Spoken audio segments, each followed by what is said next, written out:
Assalamualaikum warahmatullahi wabarakatuh.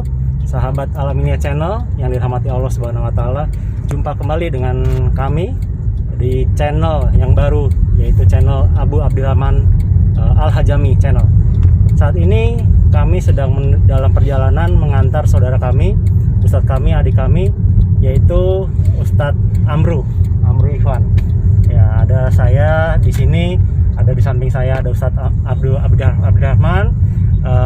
Dalam rangka kami mengantar saudara kami ini untuk melakukan satu sunnah, yaitu melakukan suatu pertunangan, meminang.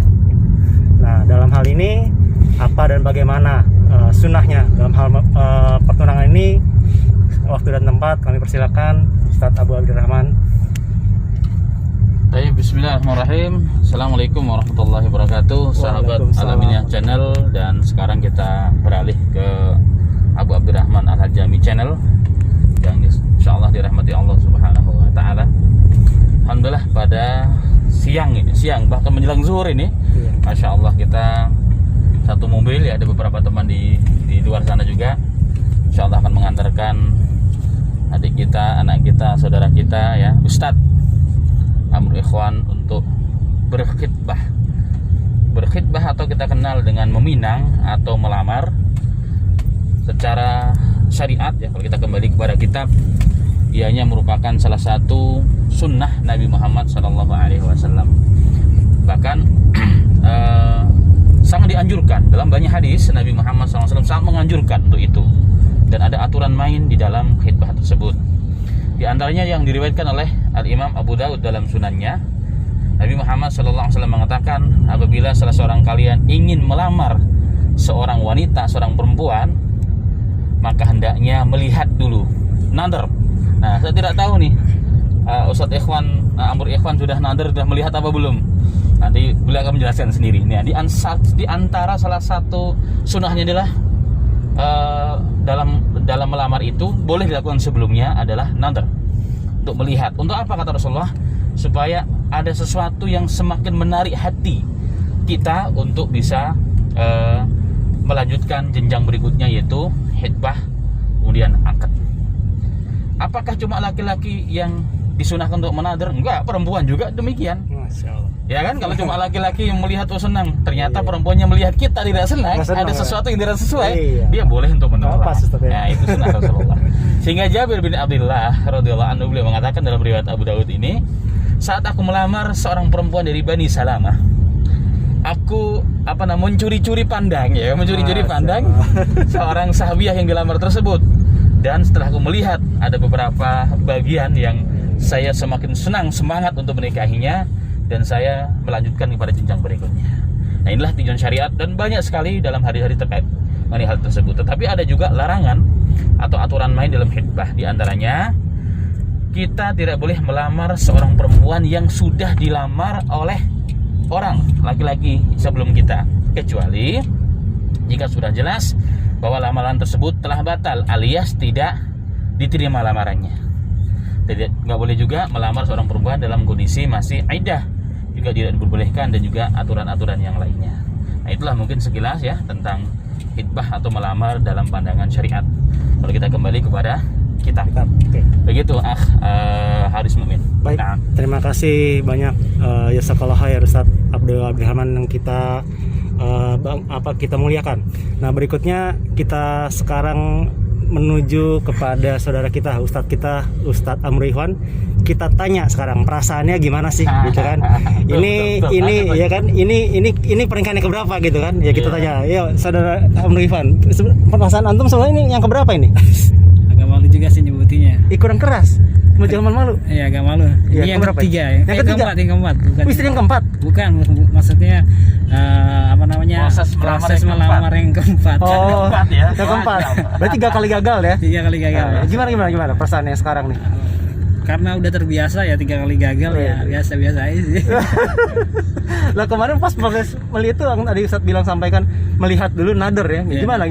Apa yang membuat tertarik? Yang buat tertarik, yang pertama dia itu dari segi sifat sopan, ya. Berakhlak, ya. Berakhlak. Ada saya lihat dari kakaknya juga seperti itu, nurut dengan orang tuanya. Alhamdulillah, berarti didikan dari orang tuanya bagus ke anak-anaknya. Nah, itu dia. Yang kedua dari tutur katanya pun dia sopan. Itu dia. Itu ya. Ya, dari sisi fisik yang lain cantik fisik, kali. Ya, standar lah, insyaallah. Tertunduk malu itu, tunduk malu dia. Nah, lalu sekarang perasaannya lagi menuju gini gimana nih? Ya. Grogi, jedak-jeduk. Ya, grogi, takut apa namanya? Takut tolak lagi. Jangan sampai lah ya. Iya, ya. Kalau boleh nanya nih, Amru Ikhwan, Ustadz Amru Ikhwan. Dulu pada saat melamar sebelumnya nih, berarti yang tiga kali penolakan itu, apa di antara sebab yang sempat membuat seorang wanita dilamar kok menolak begitu? Seorang Amru Ikhwan ya. Kalau yang pertama sih mungkin apa ya, tanggapan saya itu kurang cepat. Kalau yang pertama itu, jadi pihak sana pun agak sedikit ragu-ragu dan bimbang-bimbang. Loadingnya lama gitu. Ya, loadingnya. Banyakan mikir. Ya, banyakan mikir ya kan. Banyakan mikir, akhirnya lama ragu-ragu, akhirnya dari pihak sana pun dibatalkan karena kelamaan itu tadi. Makanya dari pelajaran ini udah nggak usah pikir lama-lama, langsung maju aja. Ya, itu dia. Terus yang kedua ya karena inilah beda pandangan lah. Pandangan dari penting ya. Mungkin itu aja. Apa harapannya Harapannya yang keempat ini? Harapan yang keempat ini mudah-mudahan diterima jadi keluarga yang sakinah. Sakinah doang. Sakinah mawaddah warahmah. Oh iya. Sakinah mawaddah. Oke, ya demikian kita telah dengarkan perasaan daripada seorang Ustadz Amru Ikhwan, ya kan? Seorang ustadz kita, seorang saudara kita yang sekarang kami sedang mengantarkan menuju calon mempelai wanitanya. Yang keempat setelah 3 kali ditolak tuh. Jadi mungkin mohon doa kepada pemirsa supaya dimudahkan oleh Allah mungkin. Oh ya, mohon doanya para sahabat Abu Abdirrahman Channel yang dirahmati Allah Subhanahu wa taala, mohon didoakan agar perjalanan kami ini lancar sampai tujuan.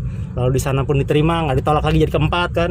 Nah, jadi setelah diterima, amin. Lalu setelah menikah, mereka menikah menjadi keluarga yang sakinah, mawaddah, warahmah. Amin ya rabbal alamin. Demikian laporan langsung dari dalam mobil yang sedang menuju tempat mempelai wanita. Saya pamit undur diri. Assalamualaikum warahmatullahi wabarakatuh. Waalaikumsalam.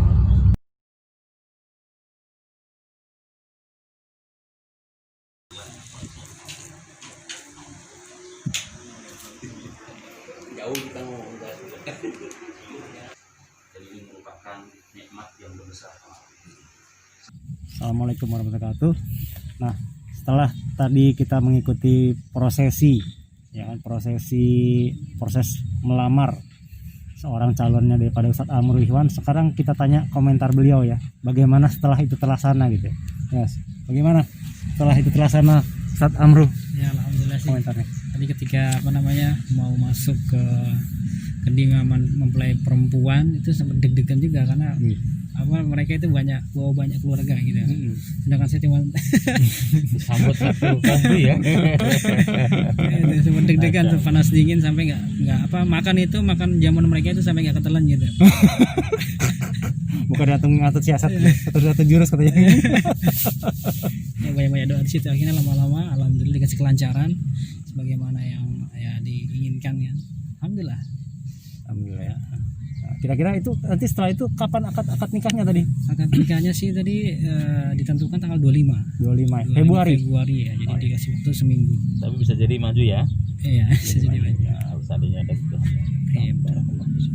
Monggo, gimana pendapat Ustaz ya? Semoga apa yang tadi sama-sama kita jalankan mendapat ridho Allah Subhanahu wa taala dan dimudahkan oleh Allah taala, dan ini semua dalam rangka menjalankan syariat agama Allah, sunnah Rasul sallallahu alaihi wasallam, dan kita doakan supaya lancar dan nantinya insyaallah taala akan menjadi keluarga yang sakinah mawaddah warahmah insyaallah taala, yang akan melahirkan generasi-generasi yang soleh dan solehat, dai dan daiyah insyaallah taala. Dan insyaallah kelanjutannya kita part 2-nya kita nantikan ya saat prosesi acara tersebut, mungkin begitu ya. Iya, insyaallah. Barakallahu fiik. Assalamualaikum warahmatullahi wabarakatuh. Demikian dari saya.